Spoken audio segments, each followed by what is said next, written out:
Welcome to the Propreneur Podcast, where we help practice owners become better entrepreneurs. I'm your host, Dino Watt. Welcome once again, everybody, to the Propreneur Podcast. I'm your host, Dino Watt. Excited to have you here. And again, excited to have just people that I respect and admire as guests on this show that I know can help you no matter what your practice is, whether you're in the chiropractic realm, if you're in the dental realm, if you're in the ortho realm, whatever you're doing. If you lead a team of people and you want to grow your practice, this is the place to be. So thank you for being here. Don't forget to subscribe to the podcast and also share it with your friends and colleagues, because today is a day that you're definitely going to want to share this information. We have on the line with us Dr. Whitney Wright, who is going to share with us how to create and maintain a high company culture. And everybody who's ever listened to anything I've ever done knows how passionate and how powerful I think culture is, and how it's the one thing that will transform everything. Tony Hsieh from Zappos says that culture and pipeline are the only two things that cannot be duplicated. So you better make it a good one. So welcome to the show, Dr. Whitney. Thank you very, very much, Dino. I could not be more excited to be here with you. Awesome. This is so much fun. We were talking earlier about how you have for those who are only listening to this and not seeing it, you don't see it, but he has a beautiful backdrop of books behind him. And I love that. It's a good backdrop. I was doing an interview, not on my podcast, on somebody else's, where the person interviewing was really into cats. They really like their cats. And no joke, but in the middle of the interview, a cat went across the screen in the middle of it. It's like, all righty. So good backdrops are important. So that's good. Excellent. Excellent. Well, welcome. And if you would, please just give everybody your quick intro, let everybody know who you are, where you're from, and why you're here. Absolutely. So my name is Dr. Whitney Wright. I'm an orthodontist. I'm the co-founder of Reese's Dental and Braces, a DSO located in Arizona, Colorado, Texas, and Nevada. We started September of 2011. We now have 25 dental and orthodontic practices in operation, and 750 employees, over 100 doctors. We've got oral surgery on board. We've seen over 500,000 patients, and the statistic I'm most proud to say is that in our 8 years of business, we have given more than $5.2 million worth of dentistry away for free in the communities that we operate. Wow, that's amazing. That's really cool. I love having that charitable aspect of what you get to do. It's fantastic. Awesome. Well, I'll tell you, Dino, I was on the admission board at University of Colorado when I was still a student, and they said to me, I would always ask every applicant, why do you want to be a dentist? And every single one of them said, I want to help people. And then by the time they graduate, it's how can I get the porcelain in the faces? How can I pay off this student loan? Like, how do I provide? What do I do? And the aspect of helping people just completely disappears, but it's still in their hearts. And so if you can't help doctors get back to that zone, it just is destructive on so many levels. And so we give our doctors full free reign to discount whenever they want, to do pro bono cases. They do free dentistry on Labor Days. We call it Labor of Love, where we'll we'll open all 25 practices from 8 a.m. to noon. And this last Labor Day, we did over $600,000 worth of free dental work for the community. And it's phenomenal. So being able to continue to help our doctors help others is one of the key aspects of our culture. I don't know if I'm jumping the gun by already getting into the culture talk. No. Well, because I believe that most people's cultures are rooted in their why. And if that's the first question you ask them, or one of the questions that you ask them in the admissions, right? The reason why we started to do stuff, and I think a lot of people can relate to, we have this desire, this passion, this focus that we want to have when we get into whatever it is you're doing. I don't care what your modality is, but you get into it for a reason. And then business happens, right? Yes. And then the layers upon layers upon layers start happening. That life, so much stacking. Yes. Yeah. It's like you wake up one day and you're like, wait a minute, what? How come I'm not doing what I thought I was going to be doing, right?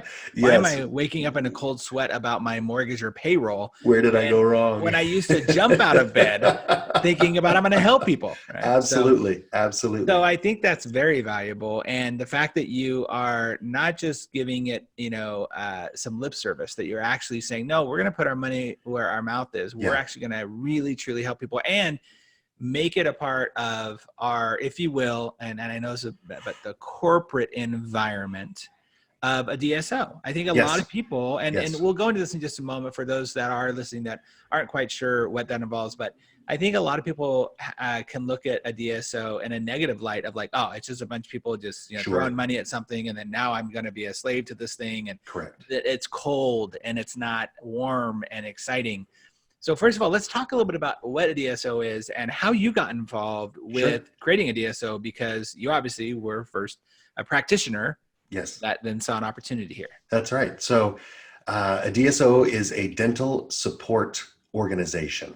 And so what that means is that there is a management company per se that takes care of a good portion of the behind the scenes stuff so that the doctors can focus on the dentistry. They do the marketing, we take care of the billing, the collections, scheduling, and IT support, lab, all of those things, so that our dentists, our orthodontists, oral surgeons, they can all work on what it is that they want to work on, which is patients. They don't have to wear all of those hats. And in our offices, they do wear one or two hats in addition to running, their chairs, and that's to help them be the bosses of their own offices. We don't have office managers in our clinics. The doctors are the office managers. Well, I would assume then that also allows them to be, because they're not worrying about all the back office stuff, if you will. Yeah. That the hat they get to put on, which so many struggle to put on as private owners, is that true leader. The leader that can connect, the leader that can take charge, the leader that isn't worried about all that stuff that, like I said, keeps you up at night. Yes, that's exactly right. That's awesome. Exactly right. And, so as a practitioner, I went to University of Colorado for dental school. I stayed on for another 2.5 years for my orthodontics residency, graduated in November of 2010, and was working for a quote unquote DSO in Colorado. They're a very big group practice in Colorado. And I was excited to work for them for the financial aspect of it. I thought that I was going to be able to pay off my student loans rather quickly. I graduated with $478,000 worth of student loans, which might seem like a lot, but now it's not a lot. As I was recruiting doctors for the company, I would hear numbers such as $500,000, $600,000, $700,000, $800,000. And so I really wanted to pay down those loans. So I was working for this company, and it was fantastic until it wasn't. And it became a nightmare. And I can't really discuss too much about that other than I knew that I couldn't stay there. Sure. I knew that it was so against my own personal feelings and just everything that I couldn't stay there. So another doctor who was working there, a friend of mine from dental school, a GP, and me, the orthodontist, we said, let's start our own thing, and we'll put everything in there that we want and take out everything that we don't want. And it'll just be it'll be our company. And so that's when we started Reese's, and we started in Arizona, and we knew that we always wanted to scale, but I growing up, I knew when I was 12, that I wanted to be an orthodontist, but I wanted the Taj Mahal practice. Sure. I wanted this big, massive ortho practice with the girls running around in matching shirts and scrubs, and the cookie maker, and the aquariums and the arcade, and and Dr. Wright's the king of it all. And then I learned about overhead and how much it would cost for me to run an operation like that, and what I would have to charge my patients to be able to, be financially successful and have the lifestyle that I needed. And then I had this epiphany, this moment where I would have this conversation with this patient. They'd say, Dr. Wright, I would love for you to do my braces, but unfortunately I can't afford you. And it's when I had that thought where I was like, you know what? I can't fathom being able to handle that emotionally. So is it possible for me to provide high quality orthodontics for less?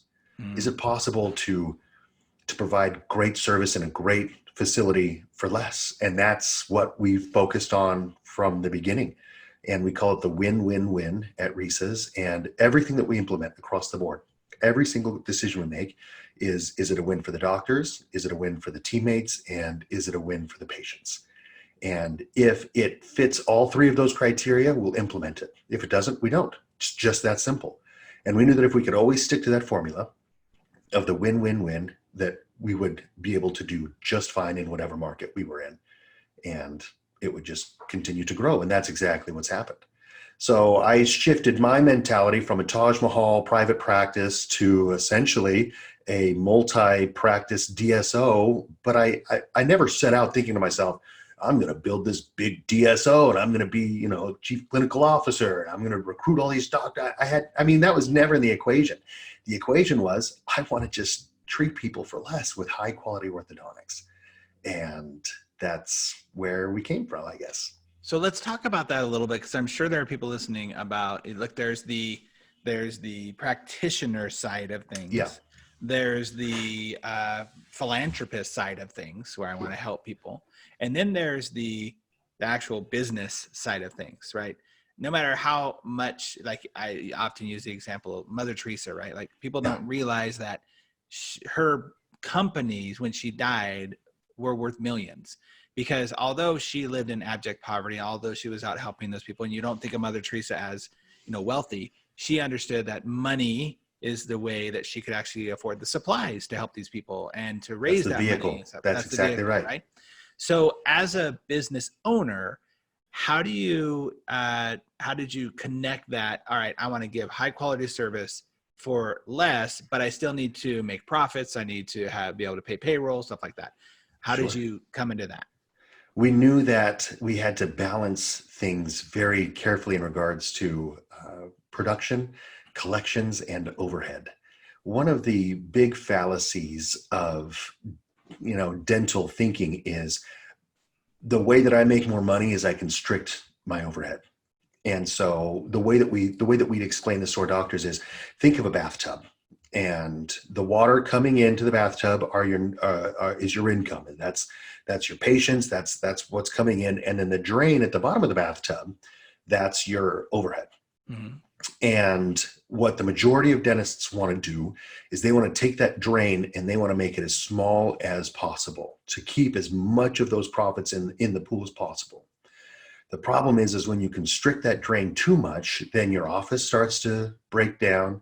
You can't keep your staff because you aren't hiring or you're not paying them enough and they're going to look elsewhere. Sure. You're not able to offer the types of services that people are interested in.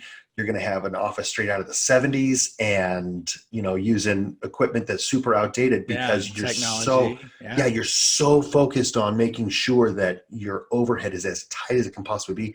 And it will completely derail your ship. It'll completely turn you off course and it will sink you essentially. Mm-hmm. And so our philosophy is we know where we know the size of the drain, what's most optimal, but what we like to do is we like to just turn the faucet on more. And that then allows our doctors to make more money. And some of the ways that we turn the faucet on more without giving away too much of the secret sauce per se, but is patience. Our offices are very focused on taking care of the patients that are in front of them. And 75% of all of our new patients come from friends and family referral, which is a huge number in the industry. Huge number in the industry. I remember being in my dental school and my ortho residency and them talking about if you can get, 15% of your patients to, refer their friends and family, you'll be killing it. And here we are sitting at 75%. And the reason is because we take care of people. Because we focus on that. That is part of our culture. It is who we are. It is in our DNA. We take care of patients. We take care of doctors. We take care of our teammates. Okay. I'm going to ask for an example of that, of how you take care, quote unquote, take care of people. But I also want to dive in to the understanding of, I am a huge believer that within the next 5 years, the idea of dental referrals to orthodontists is going to be slim to none. Because if I was a dentist starting a business or even having a business in today's day and age, I would utilize a couple of things. My business brain goes this way. Number one, I'm going to go find those guys who are coming out of school right now in ortho and they're $800,000, $900,000 in debt and going to them and saying, hey, you know what? Why don't you come work for me? I'll pay you $200 a year and you have this little corner over here in my office. We'll make that my ortho section. And I'll just keep all those referrals in-house. I don't have to do it. I don't have to learn how to be an orthodontist and go to specialty, but I got this guy who does. That would make total business sense to me. Yes, absolutely. Now, also, you add on to that with Invisalign, where so many dentists are going, well, I'll just keep it in-house and keep that money to my house. Correct. So I am a firm believer, and this happened probably when I first got in this in the ortho industry about, 2012, was that what it is? That I saw this as a business owner going, this won't last. It can't last. And if you look at the evolution of most businesses, that type of referral space doesn't last. So my point of this is the crucial importance of understanding how to get people from within your practice to refer back to your practice, friends, family members, is paramount to success in a business today. Absolutely. Paramount. Could not be more important. So now that being said, I'm very interested, and I'm sure people listening, like, give us an example of, because I think everybody says, oh yeah, we give the best customer service. Oh, we treat our patients the best. Sure. Absolutely. Give me an example of how you really have seen that. And obviously the proof is in the pudding. You have a 75% referral base. So that's obviously working. Yeah. Give those listening an example of that. Well, one example is our 5-minute wait guarantee. And when patients check into the front desk, their goal is to have them seated within 5 minutes. When I was practicing, I would see about 100 to 115 patients in a day, and my average wait time would be 2.4 minutes. Wow. And people love that because to them, time is, it's a limited commodity. It's a resource that you can't get back. And if people come in and they're waiting longer than 5 minutes, their experience declines dramatically. How, when was the last time you went to the doctor, and how, from when you walked in for your appointment time, when did they take you back? Oh, it's easily 10, 15 minutes. Easily. Okay, 10, 15 minutes. And then you sit in the room, and then how long until the doctor walks in the room? Oh yeah. First you go through the whole blood pressure thing or whatever with the lackey. Exactly. I'm sorry. The professional who takes my blood pressure. Yes. And then probably another 5 to 10 minutes waiting for them. Yeah. And sometimes a robe that I don't want to be sitting in. Yeah, exactly right. And that's an unpleasant experience. Yeah, 100%. Yeah, that's something that does not make you feel like you are welcomed, that you are cared about. It makes you feel like you are just another blob form in a room that some doctor's going to come in and poke and prod. Okay, can I just, let me just say, as you brought that up, I think it's so, okay. I'm a big fan of when people say, oh, we meet your expectations, right? Like, well, then you're not doing anything, because my expectation is to come in and get the thing that I came to get. That's right. What's worse about it, though, as you just took me through that thought process, is my expectation before I even got there was that I was going to wait for 5 to 10 minutes, that this was going to not be a 15-minute, appointment. This was going to be an hour and a half out of my day. It was going to take my lunch period or whatever. And so I'm already thinking that going into it. I'm not happy. I'm knowing this is not going to be a pleasant experience. And then every single thing that I can find that is going to prove to me correct, all the evidence I can collect that, this is a bad experience. Yep, this is a bad experience. It's just exactly adding to another bad experience. So what I hear you saying, even with a 5-minute wait time, no one expects a 5-minute wait time. Correct. Or less. Yes. No one expects a 2.5-minute wait time. No.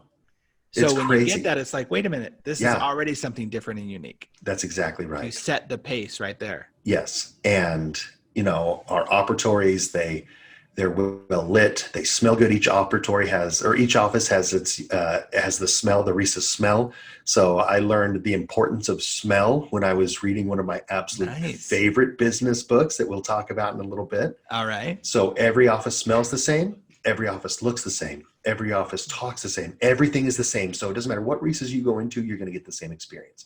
And that's how you create the raving fans. And that's how you create the experience where people are going to want to send their friends and family because they were well taken care of. They were treated well. They were seen on a timely manner. They were given payment plan options. And, Dino, when you said it's important that you put your money where your mouth is, we do put our money where our mouth is. We offer a money back guarantee on our treatment. If you are unhappy, money back guarantee. That includes ortho. Okay, I'm just going to love that you just said that, because you know how many doctors I've gone to and said, I started this way. If the person is really not happy at the end of your treatment, you're gonna refund them, right? And they're like, oh yeah, 100%. yeah, totally, I Yeah. will, absolutely, because I want to be right. Or you're gonna work on them until they're happy, right? Yeah, yeah, Hmm. of course I am. Okay, so then why don't you say that up front? Why don't you say to them, Yep. we offer a money back guarantee? And I get so much pushback around that, because I don't want to tell them that. I don't want to set the thought that I might not do a good job, or we shouldn't have to say that, or I shouldn't have to. I'm like, well, why not? It Yes. takes away that objection. It makes everybody feel like, well, great. Well, I have nothing to lose here. That's exactly right. Smile guarantee. It's That's powerful. what we provide as a smile guarantee. Another thing that we do that brings people back is we offer a no credit check payment plan.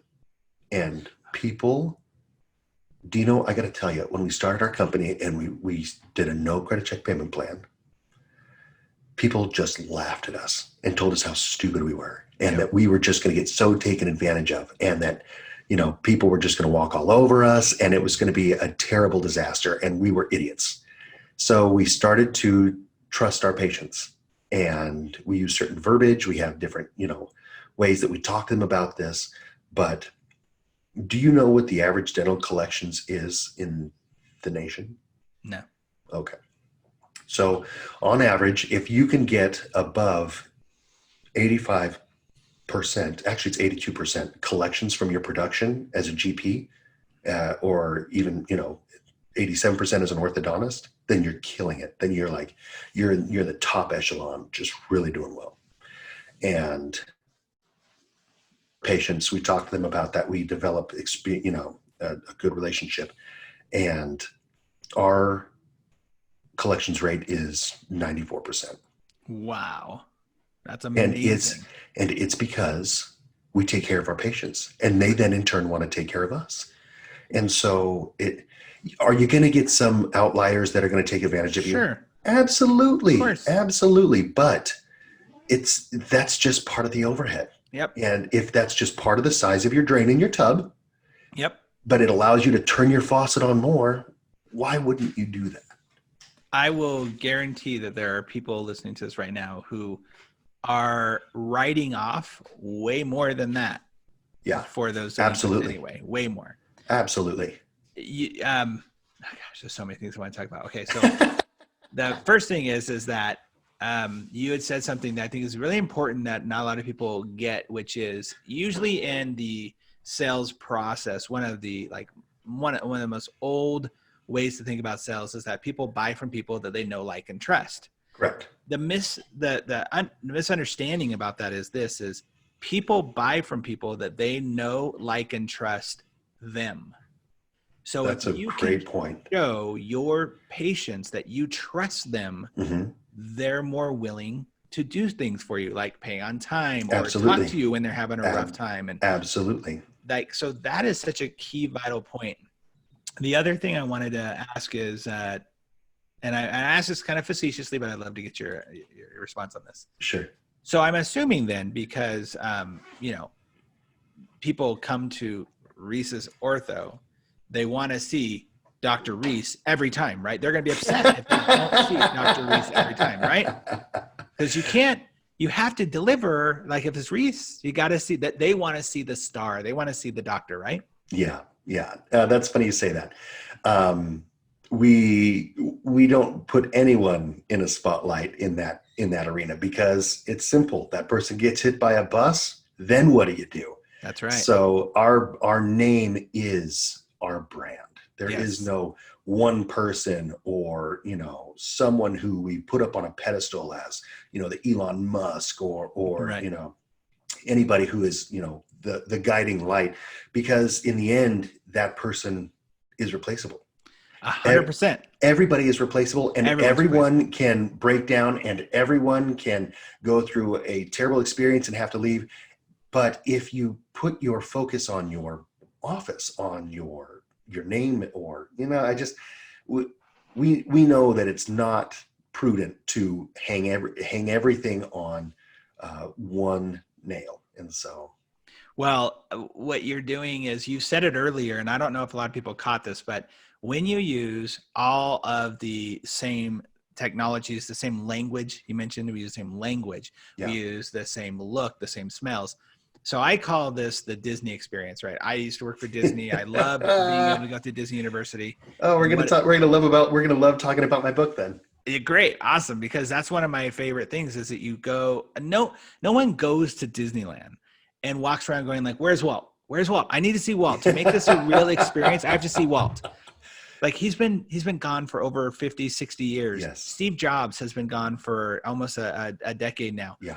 And yet we still feel that because they set up a parameter, a culture. And mind you, I believe most people use culture incorrectly. I often quote, that famous Spaniard philosophic leader, Inigo Montoya. You keep saying that word. I do not think it means what you think it means. A lot of people use culture incorrectly. And so what you're creating there is the physical appearance, the verbal appearance of the culture. Yeah. And then you deliver the thing that you say you're going to deliver. People aren't going to whine about not seeing the quote unquote celebrity, right? The star, the Correct. Dr. Reese, the Dr. So-and-so. Yeah. And I think that's a hard ego thing for people to get over. Oh man, ego, yes. But it's so true that people are okay as long as you are willing to do it. I agree. And to circle back to the win-win-win of Reese's, the question of, well, how, you've talked about the win for the patients. What's the win for the teammates? What's the win for the doctors? So the win for the teammates is they work 3 days a week. They work 36 hours a week. And that allows them to have another job if they want, to be with family if they want, or to go to school full time if they want. We have put a lot of Reese's teammates through, I don't say that we financed it, but we helped and coached them through college and then into dental school. We have many assistants who have then since come back and are now working for us as doctors and soon to be orthodontists. It's amazing. It just makes me so happy. And we do medical benefits and our dental benefits. While I was helping to start up Reese's Dental and Braces here in Phoenix, I was working for a DSO PDS. Am I allowed to say that? I don't know what that is. It's Pacific Dental Services. Oh, okay. So it's a DSO PDS. And my wife needed some dental care. And so brought my wife in, they took some x-rays and they gave us a smoking discount. As me as the orthodontist in the office, they gave us a 10% discount on treatment. I was floored. I'm like, you've got to be kidding me, right? Like this is a dental office and the best you can do is a 10% discount. Wow. So at Reese's, our teammates, they get 100% dental coverage, and that includes their spouses and their children. That includes braces, crowns. And so, I mean, anything that we offer, our teammates get for free, and they love it. They absolutely love it. And that includes the doctors and their families as well. So I'm sorry. So you do both dental and ortho inside of your offices? Exactly. So there's 3 GPs and 1 orthodontist in each office. So there's 4 doctors per office. And the offices are open Monday through Saturday from 9 a.m. to 8 p.m. And the doctors work 3 days a week. And so they have 3 11-hour days in a week, and that's it. And there's always 2 doctors in the office, and they share 66 hours of a week between the 4 of them. Okay, so 2 things. Number 1, you said Monday through Saturday. Yep. Hello, just differentiator. Yep. Another thing I have often said is that if I were to start my own dental practice, I would go into the town and I would see exactly what the other orthodontists and doctors are not doing. Correct. And do that. Yes. Those, you have to take your Fridays off. No way can you work a Saturday. Yeah. Cool. There are patients who will love to have the fact that I'm here on Saturday. So that's one thing. The other thing is again, I just want to, I worry that there might be a few people listening to this that are discounting. Oh, well, I mean, it's not the same people all the time. Wow, it sounds like a factory, blah, blah, blah. But if you listen to what exactly you said when you are the support system that you have there, I don't know the answer to this, and I could totally blow up in my face right now. What's your turnover rate for employees? For dentists and doctors or for teammates? Sure. Which? Both. Yeah. Okay. So in 8 years, our turnover for our doctors has been less than 5%. Wow. And for our teammates, I would put it at about 25%, maybe 30%. So you are finding doctors who want to have the experience of working in an amazing practice, delivering the thing, like you said, in the admissions, right? Going all the way back to admissions, to be actually change people's lives and not have to worry about the business side, the entrepreneurial side of things. Yes. It's interesting because I'll talk to doctors about associates, right? Obviously, associates come up a lot. Private practice owners, I need to get an associate. They need associates. Great. Finding them so hard, finding them so hard. I get it. I get you got to like go through a lot of people, but yes. What are you teasing them with? What are you showing them the value of this? Are you helping them see that? And by the way, by associate, I don't mean a guy who's going to come in and take over your practice. I mean, you need another body inside your practice. Correct. To help multiply yourself because you're only one person. That's right. And I get the pushback of, well, but everybody wants to buy, after a couple of years or whatever. I'm like, no. Go find the people who want to just do an amazing job and make an amazing living. Yes. And they have no interest in being an employee, an entrepreneur. Correct. Because not everybody should be, by the way, first of all, an entrepreneur. Agreed. 100%. I completely agree. And second of all, if you give them the picture, which it sounds like that's what you guys are doing.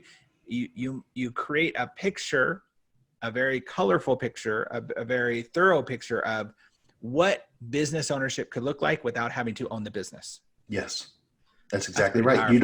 There is no risk with Reese's. You're not, with the first group that I was doing with Colorado, I was going to be doing 2 orthodontic practices and they were going to charge me $1.3 million over 10 years at 10% to have those practices. And that was a huge amount of money. And the thing is if I left before I had finished paying off those practices, the chance of me recouping any of those costs were very slim, as I was seeing with the other doctors in that company. So to join Reese's, it cost $0 because we saw the detrimental effect that it had to join a group practice like that. It doesn't cost anything for the GPs or the orthodontists.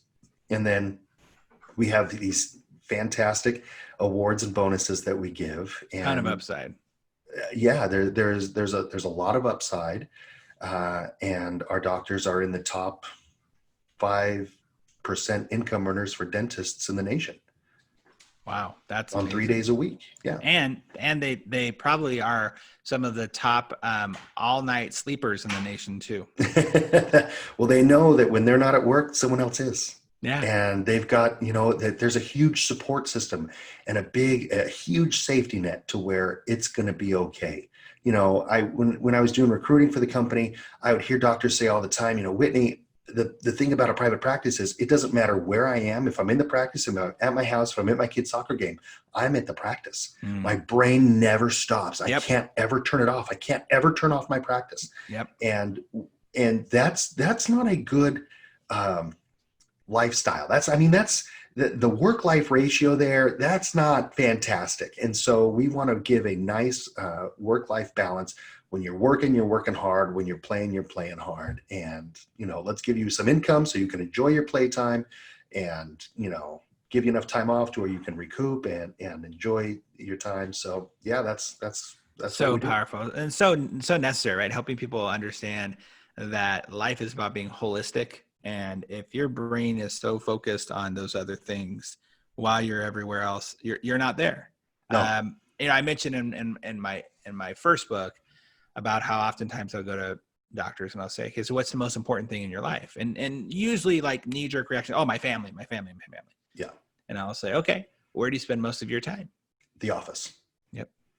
Like then it's not All possible. Mm-hmm. It's not possible. You cannot consider that to be the most important thing in your office if you're making the most important thing your business. That's right. That's I get exactly it. Right. We got to work. I get it. But to provide. You're not setting it up in a way. And there's 2 things to that. Number one, as you're building a business, I think it's okay to say, you know what, the most important thing in my life right now is building the business, just as long as everybody's aware of that. Correct. So you don't lie to everybody and you're breaking promises. The second part of that is to say, all right, how do I get it to become the most important part of my life? If you really want it to be that way. Yes. Okay. We could literally talk for hours on this stuff. I love what you're doing here. Thank you. It's something that I'm definitely passionate about. You can tell. And I love the ways that you have really implemented. Listen, I get kickback from pushback, I should say, from people at Kickback. I get pushback from people all the time about, hey, you could run it like this. You could use a Disney principle. You can use a universal principle. You can use a Zappos principle in your practice. That's why I do what I do. Yeah. And I just don't have time for that. That's just not the way things are done. Oh, I'm going to get pushback. They'll make up stuff because it's a lot easier to deal with the devil that we know than the devil that we don't. And they think it's going to be painful. That's right. So I love the service that you're giving. I love what you're able to share with people here on this show as well. What would you say do you have any like one or two like real world results of doctors that you were able to talk to, see that they needed some help, and now they're thriving because they were able to join? Oh, absolutely. We've had many, many dentists who were bankrupt, whose practices were going under, who were on the brink of divorce, who were, just absolutely being crushed by the scenario that they were in. I've got dozens and dozens of stories of doctors that join with us, and then all of a sudden they start making this great income. They've got, 4 days off a week. They're being able to be the boss in their office because our doctors hire and fire their own staff. They set their wages. I mean, they are the doctors of the office, but it's doctor light, and so it's very beneficial for them to feel like they are in control and in charge, not only of their offices, but of their own lives. And it's just been extremely amazing to watch the transformation of these doctors who felt as though they were nothing more than a pair of hands in a chair, to all of a sudden their voice matters, their ideas count, and their staff just adore them. So I'm going to ask you a question that is a little self-serving because I think I already know the answer to this. Okay. But so I believe that if I was a doctor in, say, your situation where maybe there was a bankruptcy about to happen, or we're just not thriving the way that we need to be, I'm stressed out, I'm staying awake at night trying to figure this whole business thing out. But I have created a really great culture. Like I have a team, not a staff. I have a team that is thriving with me. I have loyalty. I do great work. The community knows me and likes me because I've really built that up. How much more valuable is that to you? And I should have prefaced this. We're going to like you as a business owner, somebody who's trying to acquire more businesses or more practices. The value of that guy versus the guy who hasn't done any of that, but is doing okay in business, or maybe even, struggling a little bit, but has no real culture, is more of just like the taskmaster, just doing things to get things done, trying to just focus on the business only and not actually the culture of the business. How do you differentiate the value between those two? You can't teach people to be cool.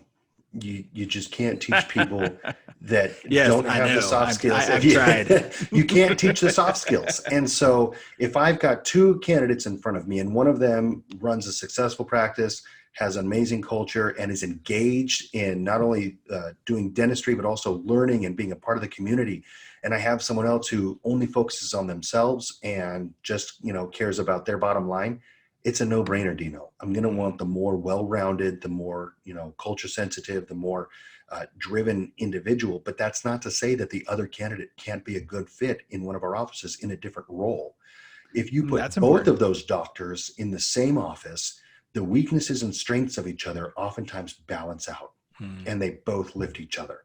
And so we're not scared to take on both and to see where it is. And if it works out, great. If it doesn't, great. We're willing to give people a try. People are willing to give us a try. It's a mutual thing. And so if we're not a good fit for you, we understand it. If you're not a good fit for us, we understand that. And so our goal is just to find the best doctors that really have a desire to not only do well, but also to help others in the interim. Love it. Love it. Okay. Unfortunately, we have come to most of our listeners are driving up to their driveway right now, or driving to the office. And so we're going to get to our rapid fire section of our questions, where I'm going to just ask you some quick questions. You need quick answers. Ready? All right. Yes. All right. What do you think is the most expensive thing that private practice owners are missing inside their practice? Trios scanner by Henry Schein. Trios scanner by Henry Schein. Yes. Why? It's amazing. It'll do a full mouth scan in a minute and a half. You can print 3D models from it. You can do crowns. You can do retainers. You can do everything with this thing, and it could not be faster. It's Nice. phenomenal. It works on every 3D printing program. As someone who just got the scan done yesterday and had that thing jammed in my mouth, and was it a Trios? No, it was I don't know what it was, but it was for finishing up my Invisalign. Sure. And that thing jamming in my mouth and moving around, I was like, this is one of the most uncomfortable things. Yeah. And that's why I love the Trios, is because it is as fast as can be and just phenomenal. People love it. That's awesome. Very cool. Every office has one. Now we're going to come to the place where I know you've been itching to talk about what's a book that you think I need my book. Read. Okay, so this book was instrumental in helping start Reese's Dental Braces on my end. It's called Creating Magic by Lee Cockerell, and he was the executive vice president of Walt Disney World for years and years and years. And this book gave me an unlimited amount of ideas and thoughts of how to improve the culture in my offices, in my life, with my family, with myself, with those around me. Like this book right here it's got a special place in my heart. That's awesome. Yeah. Oh, I love this. This is like the best. We will totally put a link to that in the bios. And Disney Institute. It's phenomenal. Well, I'm as I mentioned earlier, I'm a huge Disney fan. If you have Disney Plus, have you watched the new Imagineering story? It's on my watch list. I do have Disney Plus. We've been trying to do Mandalorian and catch up all of the Star Wars before we go and see it today at 3. Apparently, you're just as a side note for anybody watching. Apparently, you have to. It is going to be very beneficial to have watched the last episode of Mandalorian to understand something that happens in the new Star Wars movie. Can't wait. So, I'm ready then. You got to watch it. But that Disney Imagineering story, 6-part series. Fascinating to hear the behind the scenes. And I'm also doing a masterclass right now with Bob Iger, the CEO of Disney, and doing a masterclass with him. And it is so cool to hear the backstories of how he was able to negotiate and acquire Pixar and turning the company around. So love it. That's phenomenal. Again, we could talk for hours. All right. Okay. So first of all, before we finish the last 2 questions, how can people reach out to you and find you and get more of you? So on the business side, reesesdental.com. If you're looking for a job, looking for information, there's tabs and all that stuff.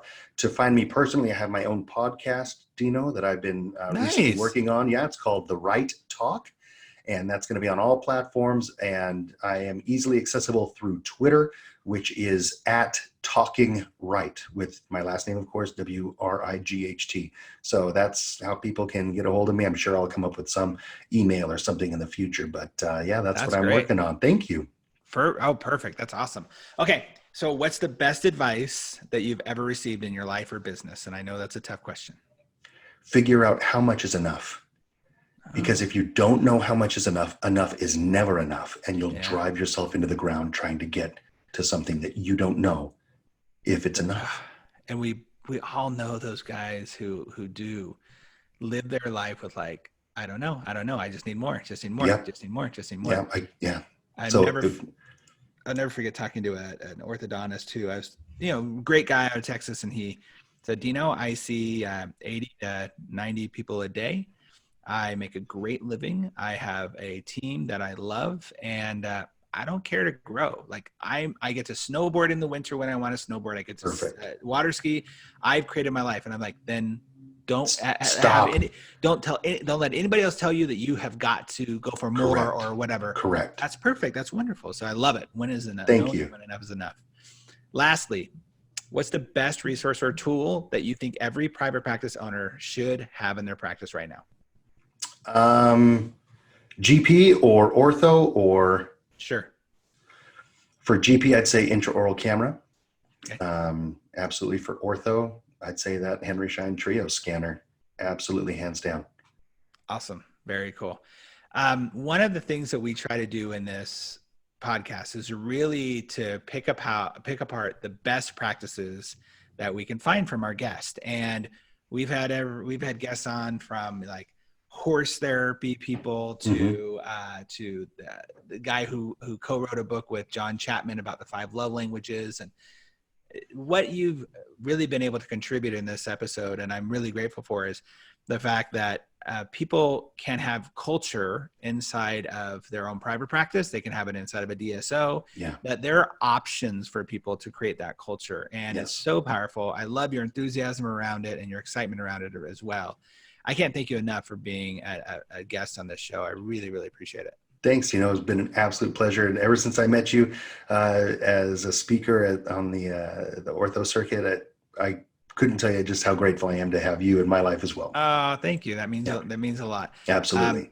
Well, everybody, thank you so much for listening to this episode of the Propreneur Podcast. Again, as you know, always, we are doing our best here to help you have more productivity in your life, be more proactive, and make more profit in both your business and personal life. Thank you for listening to this episode. We will see you on the next one. Thanks so much again for listening to the Propreneur Podcast. We really appreciate your support. If you haven't subscribed already, please make sure you do so.